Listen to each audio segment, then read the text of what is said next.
जय हिंद सभी विद्यार्थियों को। मैं नरेंद्र वर्मा सर आपका स्वागत करता हूं मेरे यूट्यूब चैनल सीहोर वाले नरेंद्र वर्मा सर पर। आज मैं आपके लिए, जैसे अपन देख रहे हैं डेली, एसएससी जीडी 2022 के अंतर्गत जो भर्ती आई है 24,369 पद आए हैं। तो इससे पहले जो 2021 में भर्ती आई थी उसके अपन पेपर लगा रहे हैं, जिसके अंतर्गत टोटल 30 पेपर हुए थे और अलग अलग शिफ्ट हुई थी। तो मैंने आपको शिफ्ट 1 का पूरा जीएस कंप्लीट करवाया 25 क्वेश्चन, शिफ्ट 2 का मैंने कंप्लीट करवा दिया। आज मैं आपके लिए लेकर आया हूं जीएस पेपर की शिफ्ट 3। मतलब आज का जो अपना पेपर है 50 क्वेश्चन अपन ने कंप्लीट कर लिए हैं। आज अपन जो करेंगे 75 क्वेश्चन हो जाएंगे। इनके साथ में मैं फुल डिटेल में एक एक चीज बिल्कुल चित्र के द्वारा मैं आप लोगों को यहाँ पर बता रहा हूँ कहाँ पर कौन सा है। इनके साथ में आपका करंट कवर हो रहा है, आने वाले जैसे खेल के अंतर्गत हुआ था तो 2021 में पैरा ओलंपिक में कितने पुरस्कार मिले थे, तो अभी 2022 में कितने पुरस्कार मिलेंगे, इससे संबंधित अपन पूरा जीएस एक एक ऑब्जेक्ट का मैं आपको कवर करवा रहा हूं। इसलिए जिन विद्यार्थियों ने एसएससी जीडी में फॉर्म भरा हुआ है उन विद्यार्थियों को एक एक क्वेश्चन पढ़ना बहुत अनिवार्य है। और जो विद्यार्थी एसएससी जीडी की तैयारी करना चाहता है, जैसे ये तो मैं आपको पुराने पेपर लगवा रहा हूँ, लेकिन साथ में जो भर्ती की तैयारी करना चाहता है तो उसके लिए मेरे इंस्टीट्यूट में बैचेस बने हुए हैं, जिसके अंतर्गत मैं आपको डेली बताता हूं कि एक बैच मॉर्निंग में 7 से 10 है और एक बैच है 10 से 1। ये एसएससी जीडी का बैच है। और साथ में जो विद्यार्थी अग्निवीर की तैयारी, जिनका सीहोर से जिले से जिन विद्यार्थियों ने अभी रनिंग में फिजिकल पास किया है, उनके लिए एसएससी जो है अग्निवीर वाले विद्यार्थियों के लिए भी बैचेस बना हुआ है। अभी शाजापुर की जो भर्ती है उसमें अपने इंस्टीट्यूट से भी बच्चे सिलेक्टेड हुए हैं। उन बच्चों को बहुत बहुत बधाई हो कोचिंग की ओर से। और जो विद्यार्थी अभी सीहोर जिले की भर्ती में जिन्होंने अभी फिजिकल दिया, अगर आना चाहें तो आप लोग कोचिंग इंस्टीट्यूट ज्वाइन कर सकते हो। साथ में सचिवालय के अंतर्गत जो मैंने एमपी जीके की सीरीज की थी, इसमें 34 मैंने आपको वीडियो अपलोड कर दिए। अब आगे के वीडियो अगर आपको देखना है तो उसके लिए आपको पेड कोर्स खरीदना पड़ेगा। टोटल उसके 80 से 85 वीडियो मैंने बनाए हैं, तो इसमें से 34 वीडियो मैंने आपको दिखा दिया। अब आगे जो भी मिनिमम चार्ज का मेरा पेड कोर्स है, अगर किसी को कोर्स खरीदना है तो आप लोग ये 9713115261 पर मेरे को संपर्क कर सकते हैं। साथ में जिन विद्यार्थियों का सचिवालय का पेपर है वो चाहे तो कोचिंग इंस्टीट्यूट भी ज्वाइन कर सकते हैं, क्योंकि उसमें 50 नंबर का एमपी के और साथ में कंप्यूटर है, दोनों क्लासेस लग रही है। चलो अपन पढ़ रहे हैं पेपर के अंतर्गत। अगर अपन देखें यहाँ पर तो 16 नवंबर की शिफ्ट 3, शिफ्ट 1 और शिफ्ट 2 मैंने आपको कंप्लीट करवा दिए। आज अपन पढ़ रहे हैं शिफ्ट 3 को। मैं डेली आपको वीडियो लेकर आ रहा हूं, जिसमें पिछली बार 25 क्वेश्चन थे, इस बार सिलेबस का पैटर्न चेंज है, 20 क्वेश्चन है। समय खराब ना करके अपन क्लासेस को स्टार्ट कर रहे हैं, जिसमें आज अपन देखेंगे। देखिए बहुत अच्छा क्वेश्चन है, सभी विद्यार्थी ध्यान से समझना और क्वेश्चनों को पढ़ना, और हो सके तो नोट्स भी बनाते चलो इनके, क्योंकि इनके साथ में मैं आपको एक्स्ट्रा बहुत सारी चीजें बता दूंगा। एक ऑप्शन के, एक क्वेश्चन के जो 4 ऑप्शन है, तो इनका प्रत्येक ऑप्शन का मैं आपको पूरा फुल डिटेल में मैं आपको बता रहा हूं। देखिए पहला क्वेश्चन दिया इसके अंतर्गत कि बॉम्बे में पहली सूती कपड़ा मिल, देखो कितना अच्छा क्वेश्चन है, बॉम्बे में पहली सूती कपड़ा मिल की स्थापना कब की गई थी। तो आपको पता है कि अपने भारत के अंतर्गत जो सूती कपड़ा बनता है वो कपास से बनता है। अपने भारत में जो सूती कपड़ा मिल है उसमें सबसे ज्यादा किसका उपयोग किया जाता है, कपास का किया जाता है। और अपने मध्य प्रदेश में जो है अपन बात करें, सुनहरे जिले हैं खंडवा खरगोन, और उसके अंतर्गत सर्वाधिक अपने एमपी में कपास पाया जाता है, खरगोन में पाया जाता है। भारत में सर्वाधिक कपास पाया जाता है गुजरात में। तो आपको 2 क्वेश्चन, एमपी वालों को ये याद हो गया, भारत वालों को गुजरात में सर्वाधिक क्या पाया जाता है, कपास पाया जाता है। तो ये क्वेश्चन पूछ रहा है बॉम्बे में पहली सूती कपड़ा मिल की स्थापना कब हुई थी। तो बॉम्बे में पहली सूती कपड़ा मिल की स्थापना हुई थी सन 1854 में हुई थी। कब हुई थी इसकी स्थापना, 1854 में हुई थी। तो ये सूती कपड़ा मिल की स्थापना पहली बार हुई थी। अगर अपन बात करें तो भारत के अंतर्गत 4 क्षेत्रों में कपड़े उद्योग को बांटा है, उत्तरी क्षेत्र, दक्षिण क्षेत्र, पूर्वी क्षेत्र और पश्चिम क्षेत्र। भारत में सूती कपड़ा की राजधानी मुंबई को कहा जाता है, भारत का मैनचेस्टर अहमदाबाद को कहा जाता है, उत्तर भारत का मैनचेस्टर कानपुर को कहा जाता है, दक्षिण भारत का मैनचेस्टर कोयम्बटूर को कहा जाता है। तो ये 4 मैनचेस्टर के क्वेश्चन आते हैं। वैसे मैनचेस्टर जो जगह पड़ेगी वो वैसे भी ब्रिटेन में पड़ेगी, वो भी कपड़े के लिए जानी जाती है।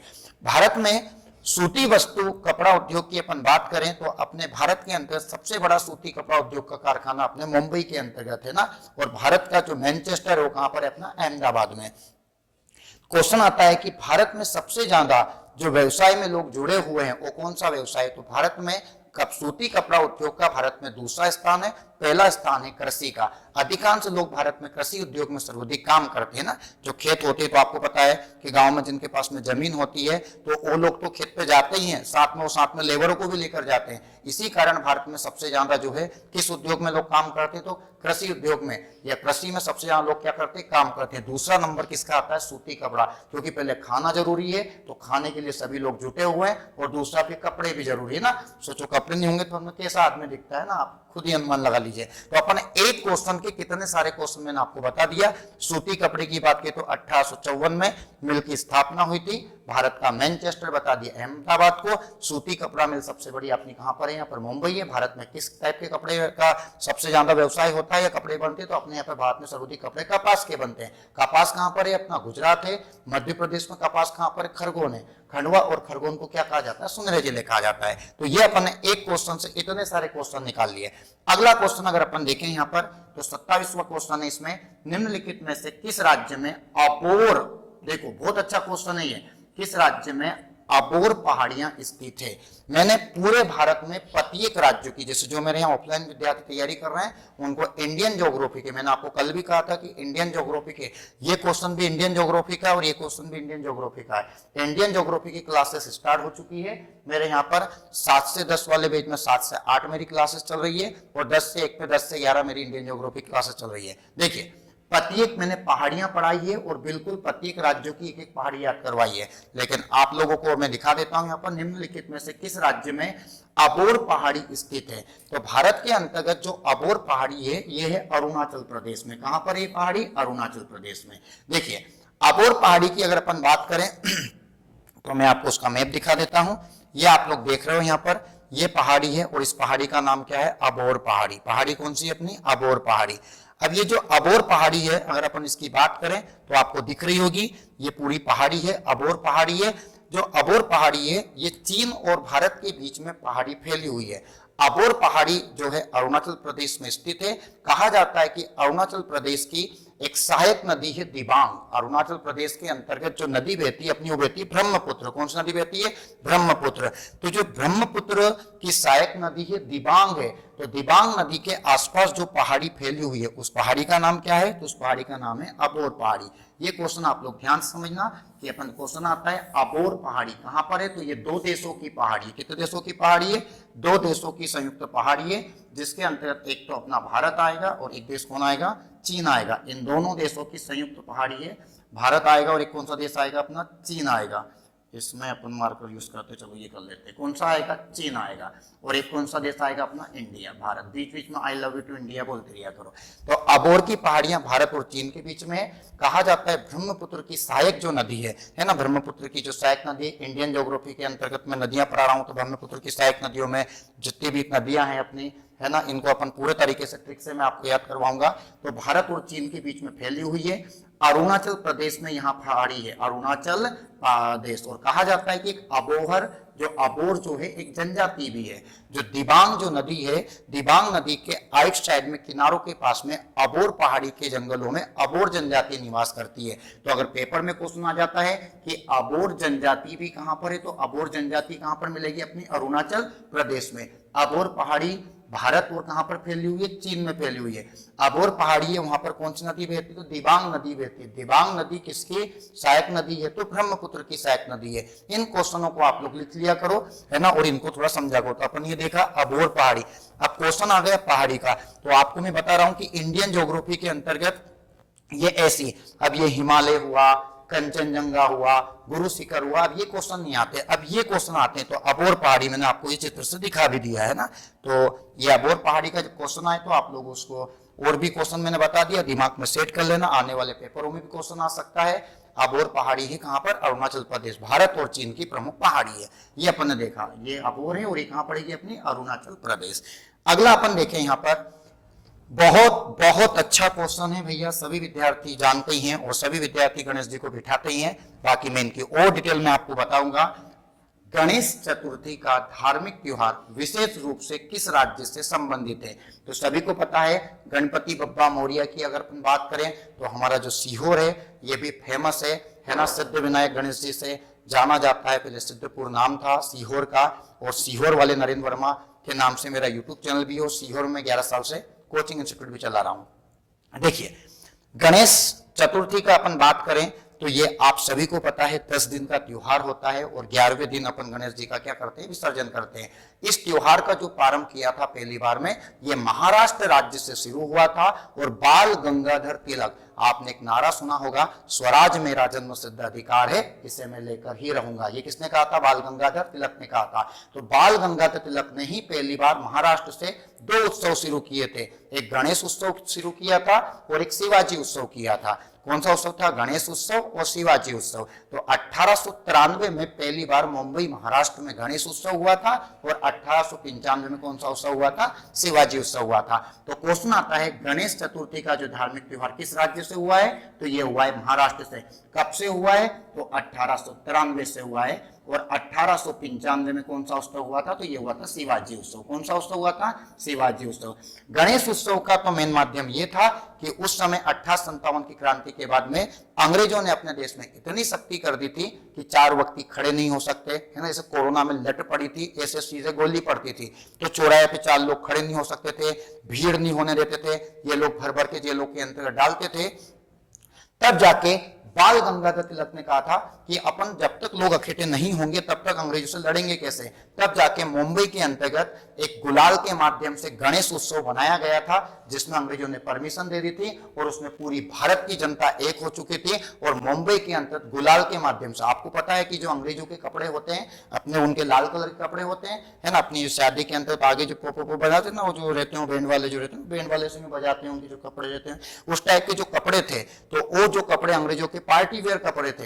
तो ये जो कपड़े थे, तो उस कपड़े के माध्यम से लोगों ने क्या करा, अपने गुलाल के माध्यम से अंग्रेजों के कपड़े और भारतीयों के कपड़े गुलाल के माध्यम से सेम हो गए। तो वहां पर गणेश जी नहीं खमाया था, वहां पर अंग्रेजों को खमाया गया था। सारे अंग्रेजों की ड्यूटी लगी थी, सबको मारा अलग और घसीटा अलग और सीधे समुद्र के अंतर्गत खमा दिया था। तो गणेश जी ने अपने को पहली बार, देखो यहाँ पर अंग्रेजों के साथ भी मदद की थी, है ना। इसीलिए लोग बोलते हैं 1 रुपए की चिंगम गणेश जी सिंगम, है ना। ये यहीं से नारा आया था, देखिए याद रखना।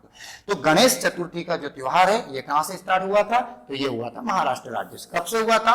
1893 में। किसने किया था? बाल गंगाधर तिलक ने किया था। नारा क्या था? स्वराज मेरा जन्म सिद्ध अधिकार है, इसे मैं लेकर ही रहूंगा। इस नारे के साथ में अंग्रेजों को बुरी तरीके से धोया था।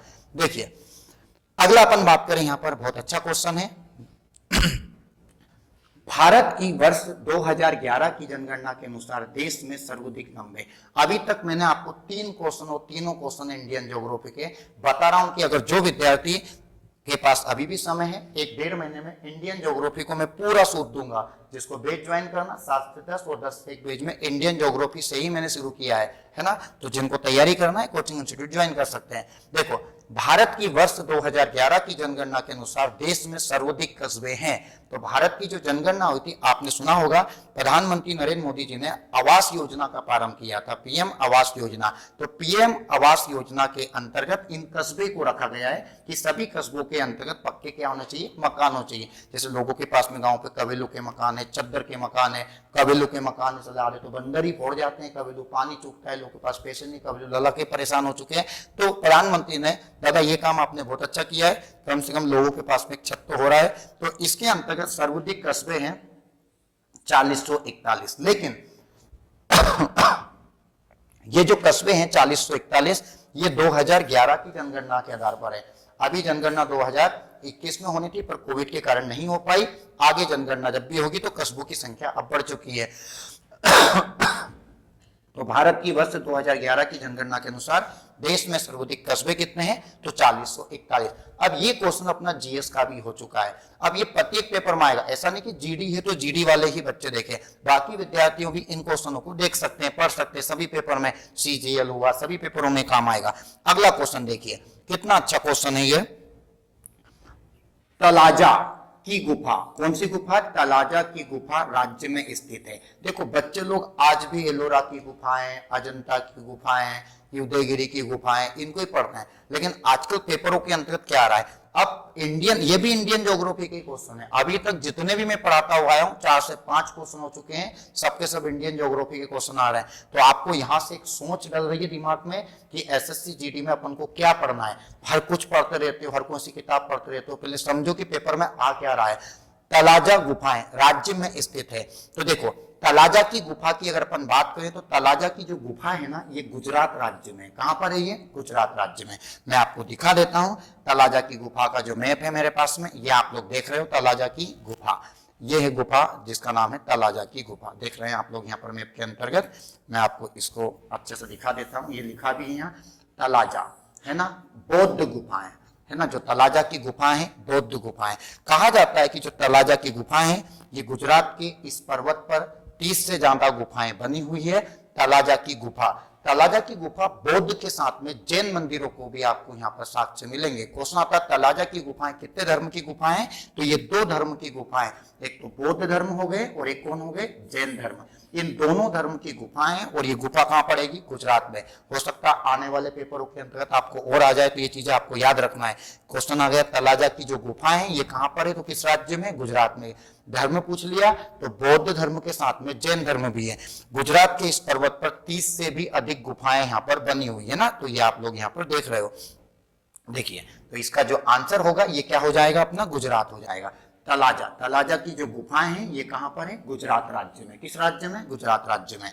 अगला है इसका 11 जुलाई को प्रतीक वर्ष के रूप में बनाया जाता है। मैंने आपको बताया कि विविध के क्वेश्चन भी आ रहे हैं। 3 चीजें, एक तो इतिहास हुआ, एक इंडियन ज्योग्राफी हुआ, भारत का संविधान हुआ, और एक हुआ आपका विविध और खेल के टॉपिक। ये तो बिल्कुल पेपर में आ रहे हैं। 4 चीजें आप लोग लेके चलो जीएस के अंतर्गत। इतना आपने कर लिया तो आपका पेपर निकल जाएगा 2 महीने में। इतना ही अपन कर सकते हैं, इससे ज्यादा कुछ आ भी गया तो कुछ छोड़ना भी है। पूरे नंबर मत लिया ना, है ना, नहीं तो फिर आपका ऐसा रिकॉर्ड नहीं टूट जाएगा। 100 में से 80 नंबर आ गए तो कुछ छोड़ना भी है अपन को। देखिए अब यहां पर देखें अपन अगला क्वेश्चन, कितना अच्छा क्वेश्चन है। 11 जुलाई को प्रतीक वर्ष के रूप में बनाया जाता है। तो सभी को पता है 11 जुलाई को विश्व जनसंख्या दिवस के रूप में बनाया जाता है। कौन सा दिवस में आता है? विश्व जनसंख्या दिवस। कहा जाता है 11 जुलाई सन 1987 को पहली बार विश्व जनसंख्या दिवस के रूप में बनाया गया था। कब बनाया गया था? तो 11 जुलाई सन 1987 को पहली बार विश्व जनसंख्या दिवस के रूप में बनाया गया था, जिसके अंतर्गत जनसंख्या को नियंत्रण रखने की बात की गई थी और जितनी भी जनसंख्या है उनको अच्छा स्वास्थ्य दिया जाएगा, उनको अच्छी शिक्षा दी जाएगी, इसके अंतर्गत बात की जाती है। तो अगर आपसे पूछा जाए 11 जुलाई को प्रत्येक वर्ष कौन सा दिवस बनाया जाता है, कौन सा दिवस आता है? तो ये बनाता है विश्व जनसंख्या दिवस।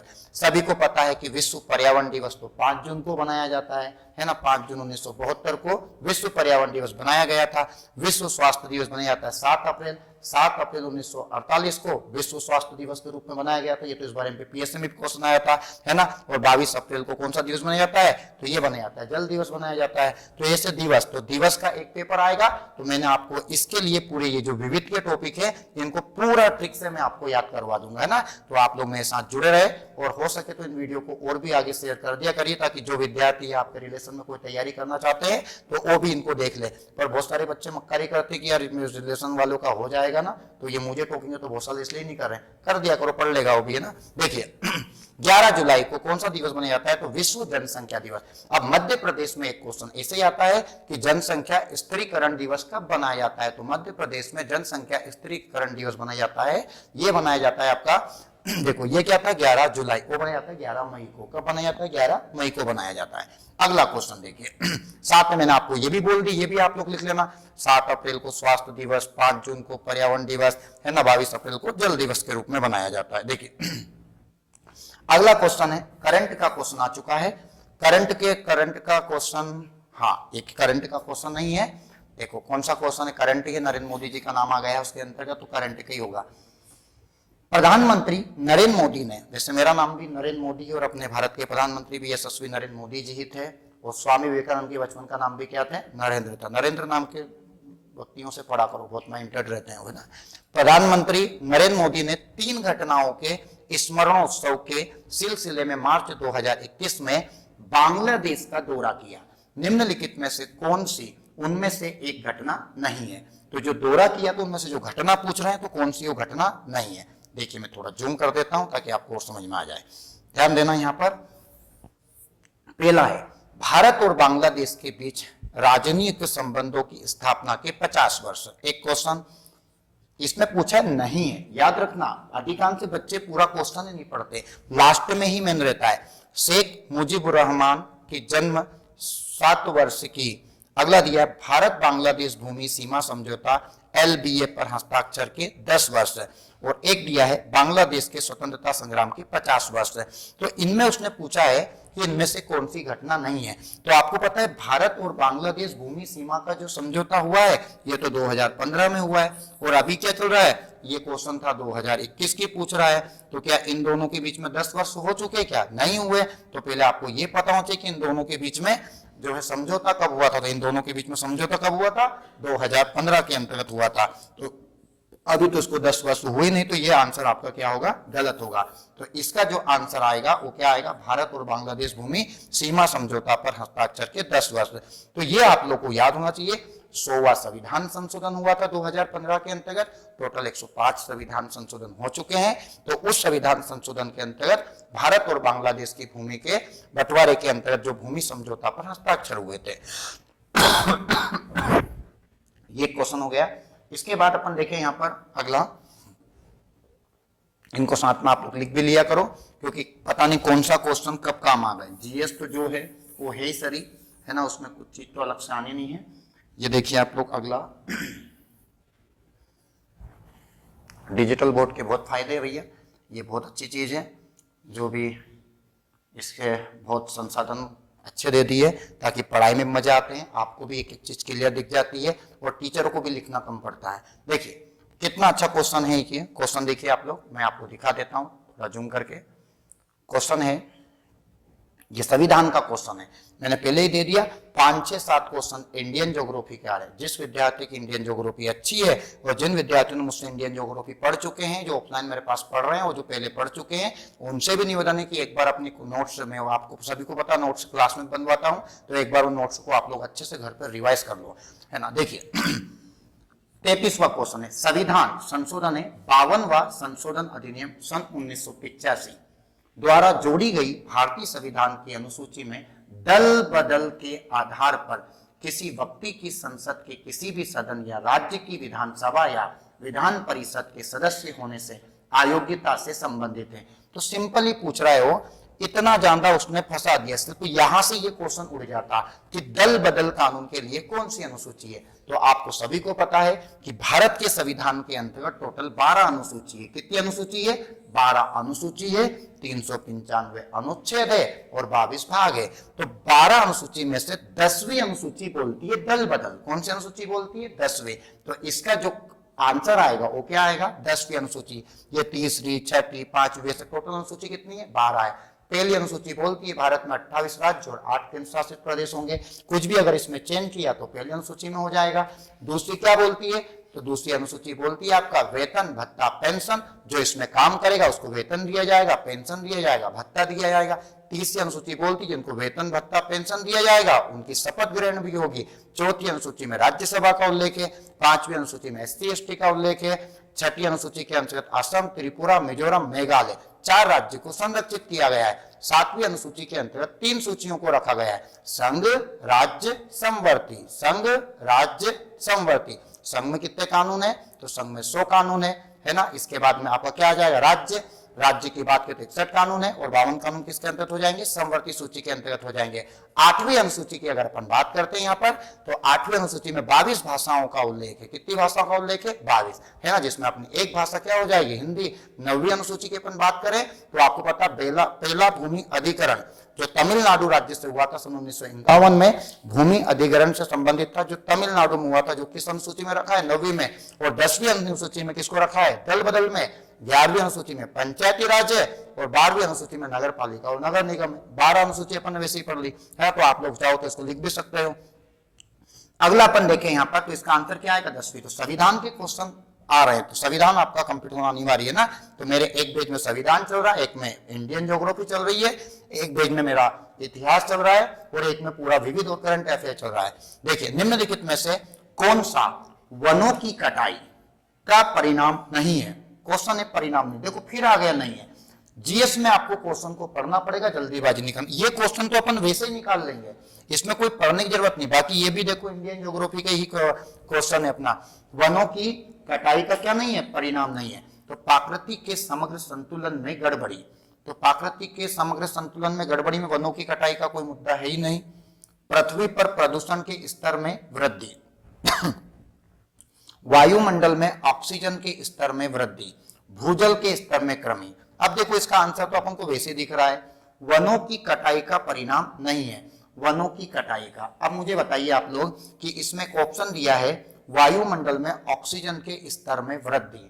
अगर वनों की कटाई का परिणाम, अगर वनों की कटाई होगी तो ऑक्सीजन के स्तर में क्या वृद्धि होगी? क्या वनों से तो अपन को ऑक्सीजन मिलती है, तो वनों के ऑक्सीजन में वृद्धि ना होगी, कमी होगी। इसलिए भाई साहब 5-10 पेड़ सभी व्यक्ति लगाया करो। मेरे यहाँ भी जमीन है, मैं ग्राम रनायल से हूँ, एशिया का पहला गांव है जिसका नाम इंग्लिश में रनायल। 5-10 पौधे डेली लगाता हूँ। मेरे घर के सामने वृक्ष लगे हुए, खेतों पे भी दबा के वृक्ष लगाए। हमारे पिताजी अभी सिंचाई में पानी चला रहे, मैं बोल के आता हूँ पापा इसमें पानी डाल दिया करो। आप लोग भी कभी जाओ पढ़ के कुआं पे तो अपना पानी फेर के आ गए, उसमें पानी फेरो तो अपने पौधों में भी डाल दिया। देखिए पर गाँव पे तो लोग क्या करते हैं, डब्बा लेके जाते हैं सुबह सुबह और उधर से एक झाड़ टांग लाते हैं यहाँ पर, तो लगा तो नहीं रहे और उखाड़ ला रहे हैं। देखो ये गलत है ना, ये थोड़ा पौधे लगाया करो। वायुमंडल में ऑक्सीजन के स्तर में क्या होती है? वृद्धि। तो ये इसका आंसर क्या है? गलत है, नहीं है ना। अगला देखिए, अच्छा क्वेश्चन है, महान फुटबॉलर। मैंने 3 दिन से आपको, तीसरा वीडियो है मेरा ये, इसकी अगर अपन बात करें यहाँ पर तो फुटबॉल के क्वेश्चन आ रहे हैं। 2-3 वीडियो में लगातार कंटिन्यू फुटबॉल की शब्दावली पूछी है। लालिंगा पूछा है जो मैंने आपको बताया था, है ना, एक विस्फोट करके पूछा था। और आज देखो महान फुटबॉल खिलाड़ी डियागो, अब ये करंट अफेयर का क्वेश्चन है, डिएगो माराडोना का नवंबर 2020 में निधन हो गया। उन्होंने निम्नलिखित में से किस देश का प्रतिनिधित्व किया था? तो आपको वैसे ही समझ में आना चाहिए कि फुटबॉल के लिए सबसे ज्यादा जो देश है फेमस है वो कौन है? आपका अर्जेंटीना। क्या नाम है इनका? अर्जेंटीना। तो डिएगो माराडोना का जो निधन हुआ था वो कहां से थे? तो कहां से थे? आपके अर्जेंटीना से थे। याद रखना, अर्जेंटीना मांस उत्पादक देश है जो कहां पर पड़ेगा आपको? तो दक्षिण अमेरिका में पड़ेगा। दक्षिण अमेरिका में टोटल 15 देश है, उनमें चिली और अर्जेंटीना फेमस है। सबसे बड़ा देश ब्राजील है जो कॉफी के लिए फेमस है। किसके लिए फेमस है? कॉफी के लिए फेमस, याद रखना, है ना। अगला आएगा, ये ब्राजील कॉफी के लिए फेमस है। सभी को पता, फ्रांस को सूरो सुंदरियों का देश कहा जाता है। अर्जेंटीना की अगर अपन बात करें तो ये मांस उत्पादक देश है ना। कैसा देश है? मांस उत्पादक देश। अगला अपना जो क्वेश्चन आएगा, अगला क्वेश्चन देखिए आप लोग, बहुत अच्छा क्वेश्चन है। अगला क्वेश्चन है यहाँ पर, निम्नलिखित में से कौन एक भारतीय बैडमिंटन खिलाड़ी है? खेलों के क्वेश्चन आ रहे हैं, बता रहे हैं आपको। खेलों के खिलाड़ी का नाम पूछ सकता है, शब्दावली पूछ सकता है, जिसकी मृत्यु हो गई फेमस खिलाड़ी है तो उसका नाम पूछा जा रहा है। तो खेल के टॉपिक आप पढ़ तो रहे हो, थोड़ा तरीके से पढ़ो कि पढ़ना क्या ये आपको पता होना चाहिए। निम्नलिखित में से कौन सा एक भारतीय बैडमिंटन खिलाड़ी है? तो भारतीय बैडमिंटन खिलाड़ी है साई प्रणीत। क्या नाम है इनका? साई प्रणीत। तो ये जो खिलाड़ी है साई प्रणीत, ये भारत में क्या है? बैडमिंटन खिलाड़ी है। क्या नाम है उनका? साई प्रणीत है, जो क्या है? बैडमिंटन खिलाड़ी है। तो भारतीय खिलाड़ियों को वैसे मैं सब आपको ट्रिक से याद करवाऊंगा और ऑफलाइन क्लासेस के अंतर्गत तो ये सब चीजें स्टार्ट हो चुकी है। अगला क्वेश्चन आएगा आपका, शरीयतुल्लाह खान। बहुत अच्छा क्वेश्चन है, बहुत प्यारा क्वेश्चन है। शरीयतुल्लाह खान अंग्रेजों के खिलाफ का हिस्सा थे। तो आपको पता है शरीयतुल्लाह खान का जो संबंध है, वैसे ये ढाका से, कहां से? ये ढाका से, है ना। ढाका किसकी राजधानी है? बांग्लादेश की राजधानी है। तो इनका जो संबंध था आंदोलन का, वो था फराजी आंदोलन। कौन सा आंदोलन? फराजी। फर्जी मत लिख लेना, कौन सा आंदोलन है ये? फराजी आंदोलन से संबंधित था। सैयदुल्लाह खान का संबंध फराजी आंदोलन से था और ये आंदोलन ढाका के क्षेत्र में काफी फेमस आंदोलन था। ये आपको याद होना चाहिए, हो सकता है अगले पेपर में आ जाए। ये सन्यासी विद्रोह तो आपको वैसे ही पता है, सन्यासी विद्रोह का तो इनसे संबंध नहीं था, वो तो अपने साधुओं ने यहाँ पर किया था सन्यासी विद्रोह, तो है ना।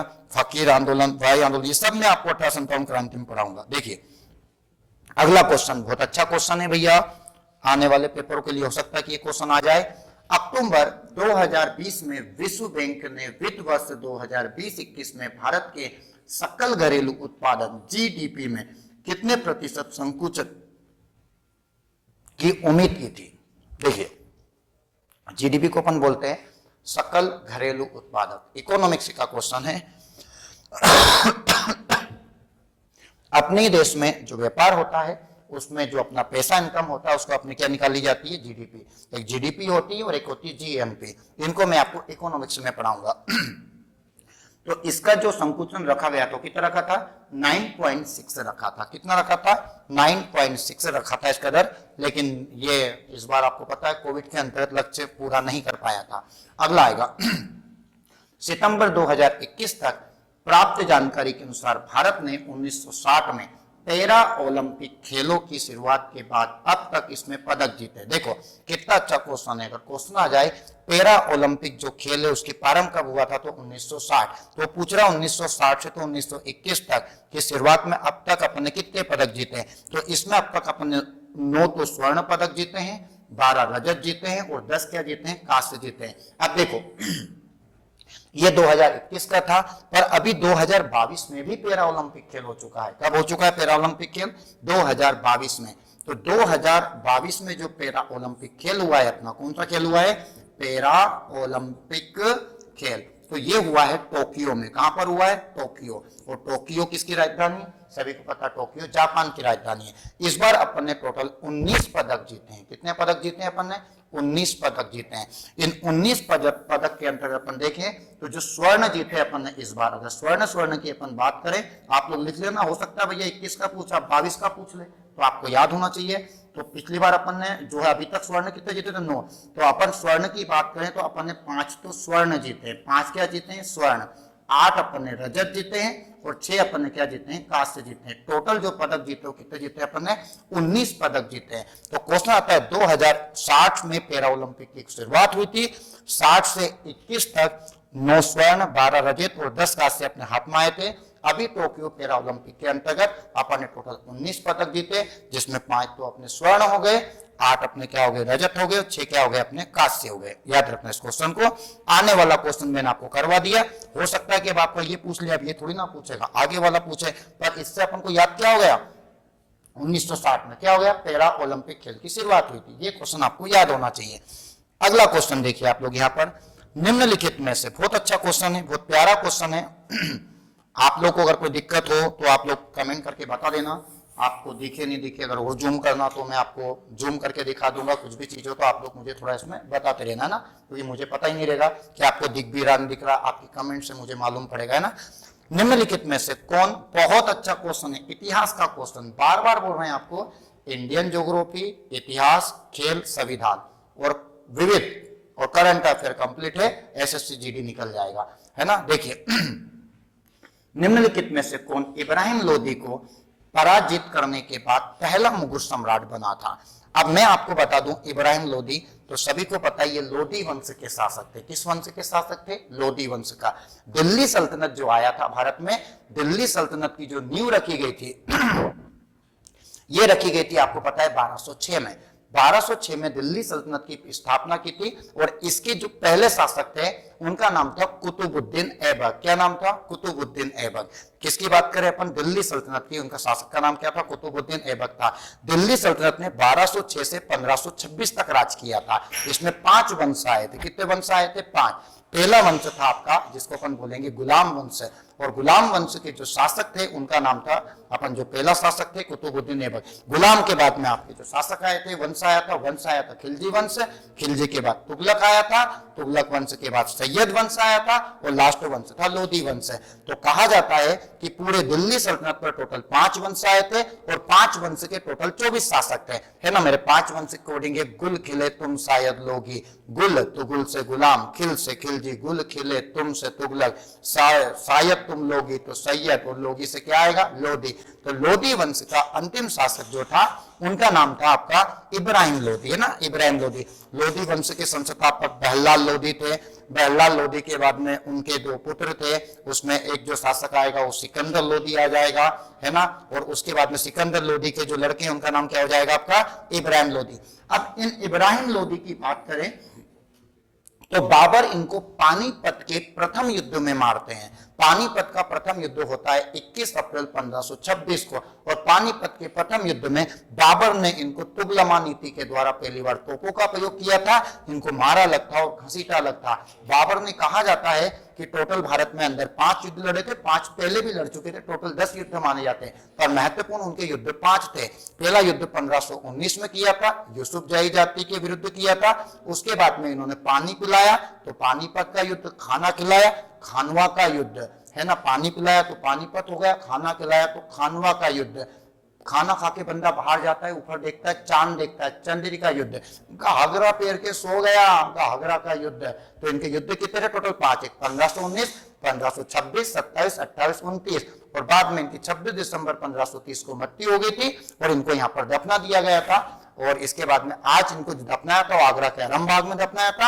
आज वर्तमान में इनकी समाधि कहां पर है? काबुल में। तो ये क्वेश्चन पेपर के अंतर आ जाते हैं। तो आपको मैं जो बोल रहा हूं ये सब जीएसई है, आप लोग भी इनको नोट करके लिखा करो, क्योंकि बाबर के डेली मुगल वंश से क्वेश्चन आ रहा है, बता रहे मुगल वंश से क्वेश्चन आ रहा है।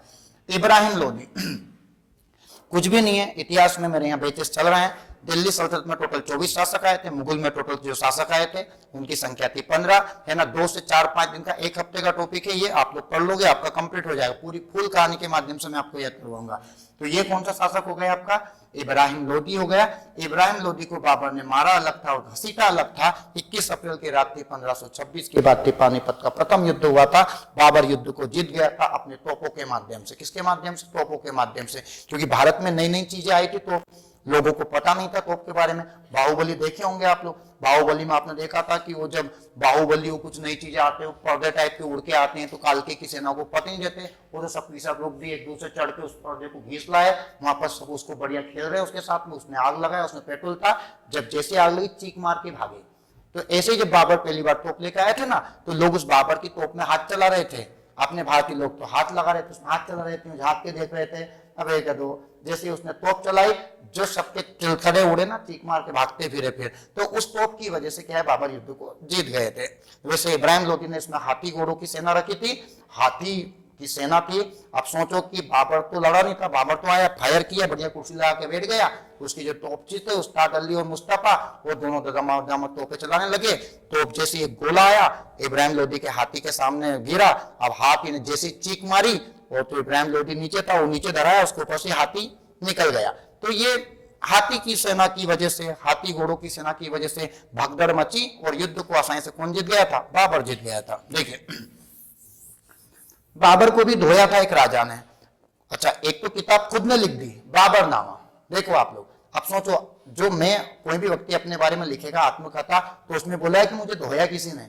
अपनी खुद की किताब बाबरनामा, बाबरनामा किस भाषा में लिखी थी? तुर्की भाषा में लिखी थी। बाबरनामा बेचारे किताब किसी और ने लिखी, तो ला के अंगूठा लगा दिए, मेरी किताब बात कर रहे हैं। देखिए इनको कृष्णदेव राय ने धोया था दक्षिण भारत में, जो मैं आपको कहानी सुनाऊंगा उसमें आपका कवर हो जाएगा। यहां पर देखिए अपन 2020 में ट्विटर ने, बहुत अच्छा क्वेश्चन है भैया, जो ट्विटर चलाते हैं उनके लिए बहुत अच्छा क्वेश्चन है। और मैं थोड़ा आप लोगों को बता दूं कि बहुत सारे विद्यार्थियों को मैं यूट्यूब पे कमेंट का जवाब नहीं दे पा रहा हूं, क्योंकि मैं सुबह 6 बजे उठता हूं, 7 बजे से मेरी ऑफलाइन क्लास चलती है, तो शाम को 7 बजे तक दवा के ऑफलाइन क्लासेस चल रही है ना। और अभी सचिवालय का बैच है, तो क्लासेस 8 बजे से हो चुकी, फिर 8 बजे के बाद में मैं 9-10 बजे तक ये यूट्यूब पे आप लोग के लिए वीडियो बनाता हूँ, तो मुझे बिल्कुल समय नहीं मिल पाता है। इसके बाद में फिर मेरी फैमिली, थोड़ा बहुत मुझे उनको भी समय देना पड़ता है, इसलिए आप लोग बहुत अच्छे, मैं आपको सबको ही बोल देता हूँ, तहे दिल से सभी को मेरा बहुत प्रणाम। आप लोग मुझे बहुत सारा प्यार दे रहे हो, बढ़िया, ऐसे ही मुझे दबा के आप लोग प्यार करो। आप लोग सब मेरी जान हो, जितने भी विद्यार्थी हो, मैं आपके लिए दबा के मेहनत कर रहा हूँ। पेपर को निकालना है, कुछ भी हो जाए, चीख मरवाना इस बार जीडी को। नवंबर 2020 में ट्विटर ने विश्व स्तर पर नामक एक से ट्वीटर्स की शुरुआत की, जो 24 घंटे में गायब हो जाती है। तो कुछ कमेंट कर देते होंगे, उसके बाद में आप लोग 24 घंटे में गायब हो जाती है। जैसे आप लोग ये व्हाट्सएप चलाते हो, ये जो इंस्टाग्राम चलाते हो, आजकल जो रील बनती है, तो आपको पता है आप जो बातें करते हो, वीडियो कॉल पे बातें करते हो, ये सब सेव हो रहा है ना। ये पूरे के पूरे डाटा आप क्या कर रहे हो, किसके, आपने अपने मोबाइल से डिलीट कर दिया है ना। ये सोना बाबू, जानू बाबूलाल, है ना, खाना खाया मेरे बाबू ने, तो ये जितने भी लोग हैं ना जिसपे जो बातें करती है, आप अपने सोना बाबू, जानू लाल, बाबूलाल तो डिलीट कर देंगे, लेकिन वहाँ यूट्यूब की अपनी बात करें, व्हाट्सएप की या इंस्टा की, इन्होंने वहां डिलीट थोड़ी ना हुई है, कभी भी आपका रिकॉर्ड निकाल सकते हैं। इसलिए थोड़ा ध्यान से बात करा करो, हो सके तो चिट्ठी वाला काम ठीक है ना, उसमें पता नहीं चलता, वो अपने हाथ में, देख ली बाबू को बोल दिया फाड़ देना, देखिए नहीं तो आग लगा देना, है ना। वो सिस्टम अच्छा था, आपका सिस्टम बड़ा तगड़ा है भैया, ध्यान रखना। नवंबर 2020 में ट्विटर ने विश्व स्तर पर नामक ऐसे ट्वीट की शुरुआत की, जो 24 घंटे में गायब हो जाती है, तो उसका नाम था फ्लिट से। अब ये ऐसी अगर चीज सोचो, अगर रिकॉर्ड नहीं रहेगा और ऐसे गायब हो जाएगा, तो पता नहीं लोग क्या क्या कर रहे हैं, ऐसा आतंकवाद बढ़ेगा। तो अब इस ऐप को 2021-22 में बंद कर दिया। ये 20 में हुआ था, 21 में इसको सरकार ने क्या कर दिया, बैन कर दिया है। तो ये ऐप थी, इसका नाम क्या था, फ्लिट्स था। ये क्या लिखा, फ्लिट्स। तो अब इसको क्या कर दिया, बंद कर दिया है। आप लोग ध्यान देना। और अगला क्वेश्चन है, बहुत अच्छा क्वेश्चन है, देखिए आप लोग, आजा नीचे, ये आ गया। यहाँ पर देखें अपन, अगर आपको लगता है कि सर जूम करे, बड़ा करे, तो मुझे बता दीजिए। आप लोगों को कुछ प्रॉब्लम हो, परेशानी हो, और मैं ट्रिक के मामले में सीहोर में फेमस हूँ, ट्रिक कोडिंग कहानी के मामले में फेमस हूँ, लिखवाता नहीं हूँ, बिल्कुल लोगों को याद करवा देता हूँ, ट्रिक देता हूँ। रटना तो बिल्कुल बंद है, जीएस को आप रट नहीं सकते, जितना हो सके समझो, ट्रिक से याद करो आजकल, है ना, ये चीजें याद रहती है। अगला क्वेश्चन से क्वेश्चन जोड़ना सीखो, जीएस को याद करना है तो। पीने के लिए शुद्ध और उपयुक्त जल को के रूप में जाना जाता है, तो इसको पेयजल के रूप में जाना जाता है। आपको पता है पूरी पृथ्वी के अंतर्गत 100% जल में से मात्र 2.5% जल जो है वो पीने योग्य है। 97.5% पानी तो पूरा का पूरा क्या है, खारा है। मात्र 2.5% पानी क्या है अपने पास में पीने योग्य है। और अभी आपने सुना होगा भारत के अंतर्गत तमिलनाडु की राजधानी जो चेन्नई है, वहां उसको सूखा घोषित कर दिया, पानी नहीं है चेन्नई के अंतर्गत। सोचिए आप लोग, धीरे धीरे पानी पृथ्वी से खत्म होते जा रहे हैं। लोग क्या है, दवा की होल लगा रहे हैं, है ना, उसने लगा लिया, उसका साइड में उसने ठोक दिया, उसके यहाँ भी नहीं निकला, उसने कहा तो उसने साइड में ठोक दिया कि तो आड़े होल घुसेड़ देते हैं, समझो, है ना। आड़े होल देखे, कुएं के अंतर्गत आड़े होल लगते हैं। उसने देखा कि ये मेरे कुआ खोदा, वहां कुआ खोदा, उसने पानी तो आड़ा होल ठोक दिया, उसका पानी बन गया। बड़ा कर रही चीज है। अभी पानी का सीजन भी चल रहा है, पीने के लिए शुद्ध और उपयुक्त जल के रूप में, तो ये क्या आएगा आपका, पेयजल आएगा। क्या है, पेयजल। अगला बहुत अच्छा क्वेश्चन है, अभिनेत्री कंगना रनावत, सभी जानते होंगे कंगना रनावत। कंगना रनावत की तो एक अच्छी फिल्म भी आई थी जिसमें दारू वारू सूट देती है। कौन सी फिल्म आई थी वो, फटाका? फटाका कौन सी मूवी है? फिल्म नहीं देखते, चलो ठीक है, फिल्म मत देखा करो, पर कुछ कुछ कभी कभी देखा करो। वो कौन सी अच्छी मूवी है, चलो ठीक है, कभी देखना।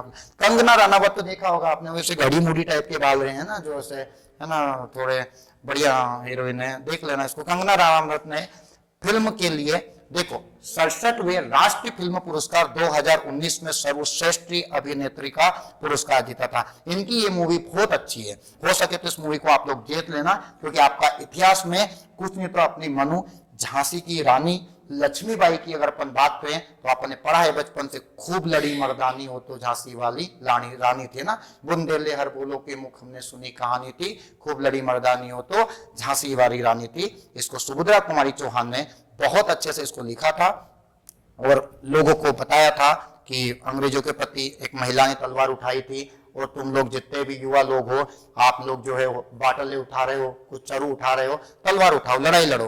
तो यहाँ पर देखिए कितना अच्छा क्वेश्चन है। कंगना रनावत ने 67वां फिल्म अवार्ड जीता था भैया, और इनकी फिल्म जो थी जजमेंटल है क्या, ओ Manikarnika the queen of Jhansi, ये जो मूवी आई थी इनके अंतर्गत, नहीं ये नहीं थी उनकी मूवी, इनके अंतर्गत मूवी ये थी Manikarnika the queen of Jhansi और पंगा। इसके चक्कर में इनको क्या मिला था, अवार्ड मिला था, जिसमें 67वां राष्ट्रीय फिल्म पुरस्कार 2019 में सर्वश्रेष्ठ अभिनेता का इनको पुरस्कार दिया गया था। अब ये मिला था 67वां, अब ये तो उसने पूछ लिया, तो अब आने वाला ये पंगा वाला देखना, इसमें सब में मणिकर्णिका यहाँ भी है, द क्वीन ऑफ झांसी, तो इसके अंतर्गत जो इसको अवार्ड दिया गया था, इनको दिया गया था इसके अंतर्गत, किसमें दिया गया था, Manikarnika the queen of Jhansi पंगा। अच्छा सुनना, 67वां अवार्ड तो आपको याद हो गया कि किसको दिया गया था, कंगना रनावत को दिया था, लेकिन अभी 68वां अवार्ड भी मिल चुका है। तो ये 67वां तो हो चुका, अब ये तो पूछेगा नहीं, लेकिन अगर आपसे पूछा कि भैया 68वां अवार्ड किसे दिया गया था, तो आपको पता है आजकल तो साउथ की फिल्म बड़ी छा रही है ना, एक से बढ़कर एक, वो झुकूंगा नहीं साला, सुना होगा आप लोगों ने ना, पुष्पा राय से ना, अल्लू अर्जुन की, है ना, अच्छी मूवी है ना, झुकूंगा नहीं साला, पानी की चरू कैसे उठाएगा, झुकेगा नहीं, दिक्कत नहीं आएगी, है ना, झुकना तो पड़ेगा ना, पैर कैसे छुएंगे, दिक्कत नहीं आएगी, है ना। अपन ससुराल गए वहां पर बोल दिया झुकूंगा नहीं साला, है ना, तो दिक्कत नहीं होगी। ये देखिए आप लोग, ओ हो बड़ी खूबसूरत हीरोइन है, वाह क्या कहना है, नहीं बाहर मत आ जाना। देखिए इनकी अगर अपन बात करें तो ये हीरोइन है, और आप लोग इनको देख रहे हो, है ना, बढ़िया हीरोइन है, और इनको 68वां फिल्म अवार्ड से इनको सम्मानित किया गया। साउथ की हीरोइन है ना, साउथ की हीरोइन है। सबसे अच्छी बात है कि इनको जो अवार्ड मिला है ये कौन से नंबर का मिला है, तो इनको अवार्ड मिला है 68वां अवार्ड मिला है। और इनका जो नाम है वो है बाल मुरली, अपूर्णा बाल मुरली। इनका हीरोइन का जो नाम है उनका नाम है अपूर्णा बाल मुरली। मैं लिख देता हूं यहाँ पर अपूर्णा बाल मुरली। भैया अवार्ड जीता है उन्होंने, तो अपूर्णा बाल मुरली, अपूर्णा बाल मुरली। नहीं दिख रहा हो तो मैं बोल देता हूं अपूर्णा बाल मुरली ये हीरोइन है। आप लोगों ने फिल्म देखी होगी इनकी, मैंने तो अभी इनकी कोई सी फिल्म नहीं देखी, पर आपको देखना इनकी मूवी क्योंकि इनको 68वां अवार्ड मिला है ना। देखिए आप 68वां अवार्ड मिला है, हो सकता है पेपर में आ जाए और आप लोग फिल्म में देखो तो इनको तो देख ही लो ताकि आपके दिमाग के अंतर्गत सेट हो जाएंगी। मतलब ऐसे सेट नहीं करना है आप लोगों को, है ना, समझो, थोड़ा समझो आप लोग, है ना, पढ़ाई के हिसाब से कि हाँ यार ये चीज। कंगना रनावत मैंने बोला आप लोगों को तो दिमाग में खुल गया, लेकिन साउथ की हीरोइन के नाम वैसे भी अपूर्णा बाल मुरली इनका नाम है, याद रखना है ना, इनको अवार्ड मिला है। ठीक है, आप एक्साइट हो जाइए। चलो हाँ, ये फिर देखो देख लिया अब आपने, आपको याद हो गया कि इन्हें तो स्क्रीनशॉट भी ले लिया होगा। देखिए अपूर्णा बाल मुरली को 68वां फिल्म अवार्ड मिला है ना। साथ में हीरो की बात करें अपन तो साउथ के एक एक्टर है उनको भी दिया गया है, वो मैं आपको अवार्ड का एक अलग ही चैप्टर लेकर आऊंगा। तानाजी को भी मिला है, जिसमें अपने अजय देवगन जी की बात करें तो उनको भी अवार्ड दिया गया है तानाजी के लिए, है ना। हमें तो अपनों ने लूटा गेरों में कहाँ गम था, हमारी कश्ती भी वहां पर डूबी जहां पानी कम था। क्या बात, क्या बात, क्या बात। तो खुद ही मिताज देखो, अभिनेत्री कंगना रनावत हो चुका है। अब कौन आएगा अपना यहाँ पर, अपूर्णा बाल मुरली। इनको अभी 68वां मिला है, 67वां कंगना रनावत। इनके बाल देखना थोड़े ऐसे बड़ी मोटी टाइप के बाल है, वो देख लेना, बढ़िया लगती है देखने, फिल्म भी देख लेना उनकी। तो देखिए बहुत अच्छा क्वेश्चन है भैया।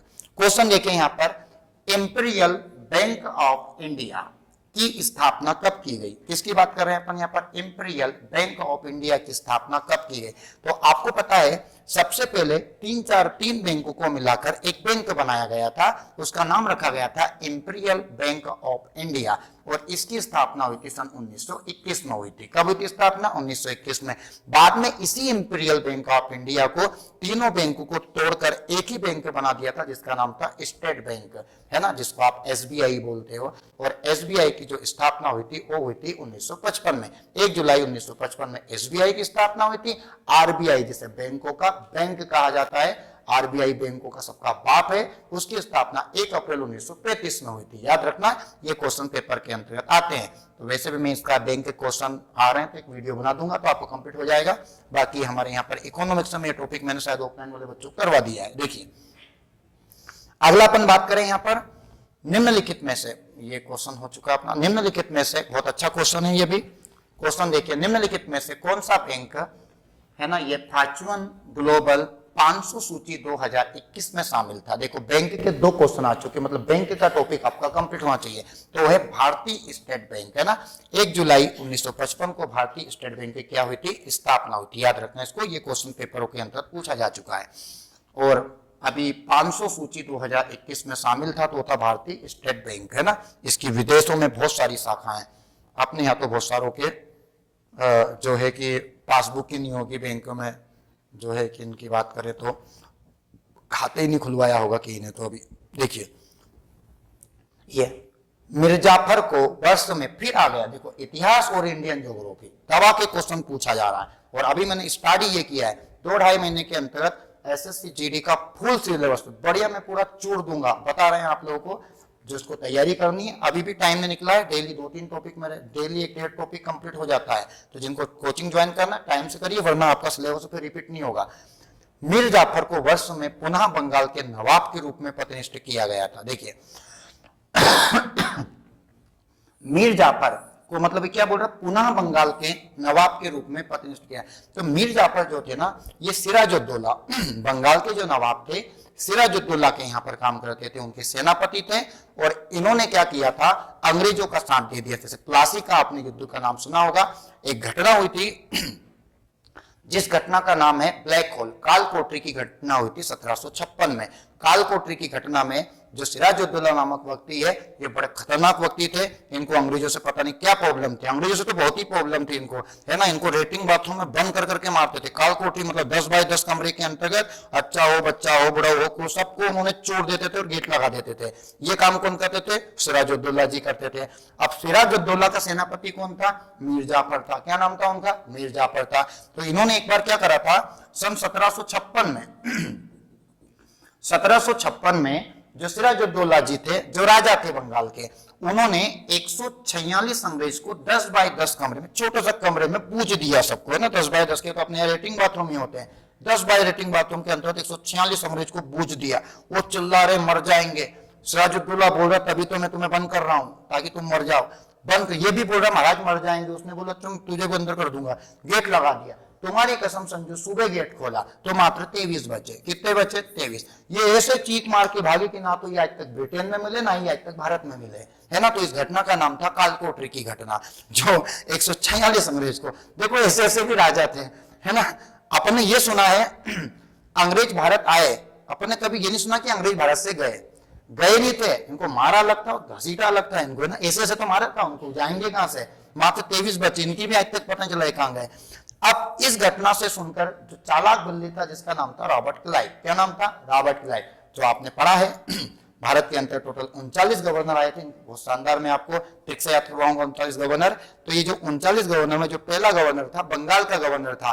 तो कहा जाता है कि बंगाल का गवर्नर बनना चाहता था वो, जब उसने पता किया कि यार ये हमारे लोगों को मार रहा है ना। और ऐसा कौन बंदा है जो रेटिंग बाथरूम में बूझ बूझ के मार रहा है वहां पर?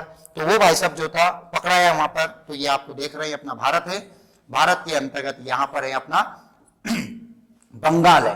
और बंगाल के नवाब थे भाई साहब का नाम था सिराजुद्दौला। क्या नाम था उनका? तो ये लिखा मैंने, सिराजुद्दौला, सिराजुद्दौला। और सिराजुद्दौला के सेनापति का नाम क्या था? मीर जाफर था। अब एक भाई साहब आ गए रॉबर्ट क्लाइव। क्या आ गया इनका? Robert Clive. अब रॉबर्ट क्लाइव भाई साहब अंदर प्रवेश कर गए थे। अब अंग्रेजों का जो बंगाल की खाड़ी है, इनका जाने का रास्ता यहीं से था। और ये भाई साहब पकड़ के सीधे रेटिंग बाथरूम में बंद कर रहे हैं। इधर सारा उनको मार रहे हैं, जा सकते नहीं, ऐसे फंस गए। रॉबर्ट क्लाइव आया, सेनापति को समझाया कि देख भाई मेरे पास सेना नहीं है, मेरे लोगों को सबको तो दबा दिया, तो मैं चाहता हूं कि आप सिराजुद्दौला को मार दो।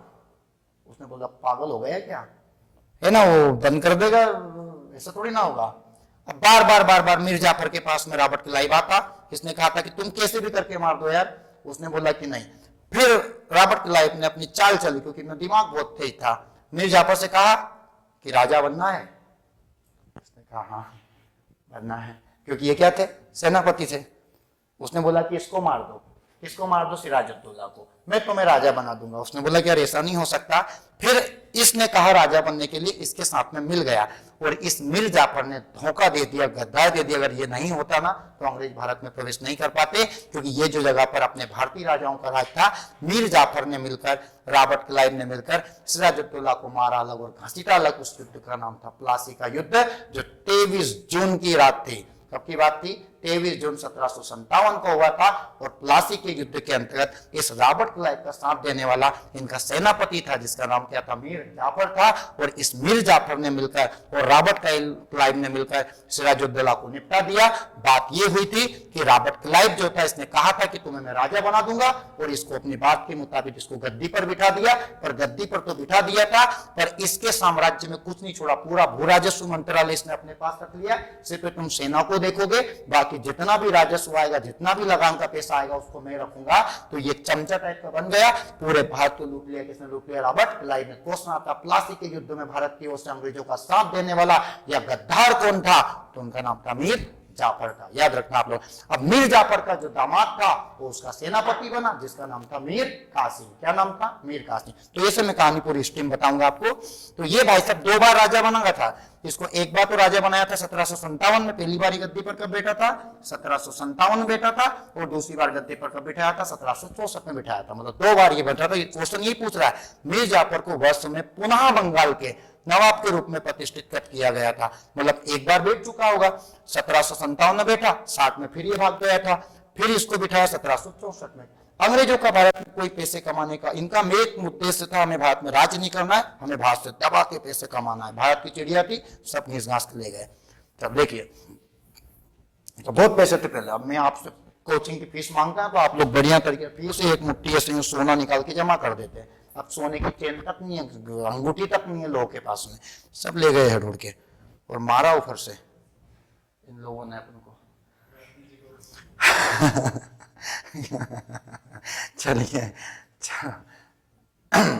देखो अगला क्वेश्चन बहुत अच्छा है। क्वेश्चन है अपना, मेगा फूड पार्क योजना का लक्ष्य संग्रह केंद्रों और प्राथमिक प्रसंस्करण केंद्रों के नेटवर्क के माध्यम से खेत से प्रसंस्करण और फिर उपभोक्ता बाजारों तक सीधे जुड़ाव वाली एक प्रणाली प्रदान करना है। नवंबर 2020 में नरेंद्र सिंह तोमर, आपको पता है कृषि मंत्री है नरेंद्र सिंह तोमर ने इनमें से किस राज्य में मेगा फूड पार्क का आभासी वर्चुअल उद्घाटन किया। अब इसमें आपको कुछ भी सूझनी पड़ी है, इसका सिंपल सा मतलब यह है कि जो कृषि मंत्री है नरेंद्र सिंह तोमर, भूल जाओ तो याद रख लेना, नरेंद्र सर है, मैं एक किसान का बेटा हूं, मेरे पिताजी किसान है और नरेंद्र सिंह के मेरे पापा किसान है, तो नरेंद्र सिंह तोमर भी कृषि मंत्री है। नरेंद्र सर एक कृषि जो है मंत्री तो नहीं है पर किसान के बेटे, तो मेरे नाम से आप लोग को एक क्वेश्चन कम से कम आ जाए, पेपर में याद हो जाए। बस वो ये बोल रहा है कि ये फूड पार्क जो है नरेंद्र सिंह तोमर ने कहां खोला, इतनी सी बात है। ये जो वैसे तो ये आपको भ्रमित करने के लिए, टाइम खराब करने के लिए, नरेंद्र सिंह तोमर ने फूड पार्क, भाई साहब इतना सक लिख देते तो बच्चों को, तो इसलिए जो डांदा बड़ा क्वेश्चन है ना उसको फटाफट स्पीड से मेन चीज देखो कि भैया कृषि मंत्री ने फूड पार्क कहां खोला, तो ये खोला पंजाब में। कहां पर खुला था, ये पंजाब में खुला था। उसको पढ़ने से ये समय खराब करते ऐसे क्वेश्चन, पर इनको स्पीड में पढ़ के फटाफट देखना है, उसमें उलझना नहीं है ना। चलो अगला क्वेश्चन, बहुत अच्छा क्वेश्चन है, बहुत शानदार क्वेश्चन है। देखिए सोमालिया, क्या लिखा है यहाँ पर, सोमालिया के नवनिर्वाचित प्रधानमंत्री ने सितंबर 2020 में पदभार संभाला। तो सोमालिया के जो निर्वाचित प्रधानमंत्री है ने सितंबर 2020 में क्या संभाला, पदभार संभाला। तो उनका नाम क्या है, तो भाई साहब पूछ रहे हैं आपके कहाँ के प्रधानमंत्री पूछ रहे हैं, सोमालिया के। कहाँ के प्रधानमंत्री, सोमालिया। तो उनके जो वर्तमान में सोमालिया के नवनिर्वाचित प्रधानमंत्री, अच्छा एक चीज और मैं आप लोगों को सभी विद्यार्थी को बता देता हूं कि 2020 में थे ये, अब ये प्रधानमंत्री क्या हो चुके हैं, यहाँ पर चेंज हो चुके हैं। पहले जो 2020 के अंतर्गत थे, अब ये जो नए हो चुके हैं, चेंज हो चुके हैं। तो आपको पहले मैं बता देता हूं इसके अंतर्गत।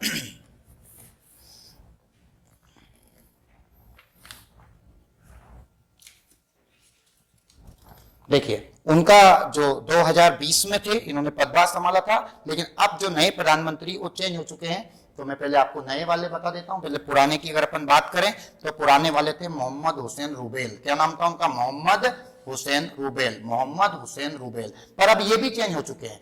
अब ये सोमालिया के पहले ये थे, अब अगर वर्तमान में अगर अपन यहाँ पर बात करें तो मैं आपको नया बता देता हूँ पीएम। मैंने आपके लिए एक पिक निकाल दी थी ताकि आपको फोटो के अंतर्गत दिख जाए। देखिए